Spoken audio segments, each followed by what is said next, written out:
Сухумском аэропорту имени Владислава Ардзинова царит атмосфера ожидания и радости. Количество рейсов неуклонно растет, а вместе с ним и поток пассажиров, среди которых как туристы, так и местные жители. Теперь благодаря новым маршрутам можно с легкостью приземлиться прямо в сердце Абхазии, в аэропорту Сухума. Пассажиры спешат навстречу своим близким и знакомым, которые ждут их с нетерпением. Некоторые из них впервые ступают на эту землю, а кто-то возвращается снова и снова. Они делятся впечатлениями о доброжелательных людях, которые встречают их с улыбками и радуются яркому солнцу, которое щедро освещает небо. Среди них есть и те, кто уже не раз побывал в Абхазии, но впервые оказался в аэропорту.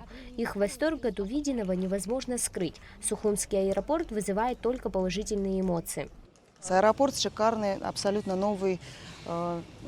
Есть пример чистой воды на другие аэропорты в других городах, чтобы посмотрели, какие аэропорты вообще существуют. Из Москвы.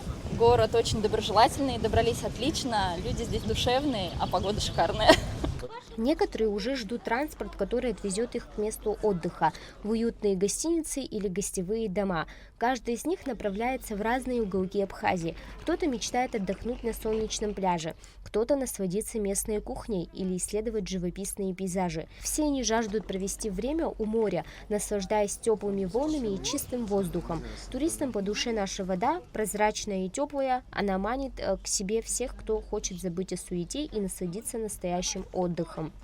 Мы давно слышали об Абхазии, слышали, что здесь комфортно очень, очень такая дружелюбная, гостеприимная страна.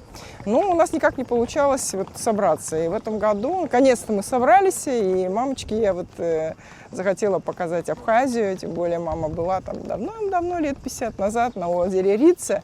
Да, поэтому я говорю, ну давай, поехали, говорю, в этом году, говорю, поедем и посмотрим, говорю, вашу прекрасную страну.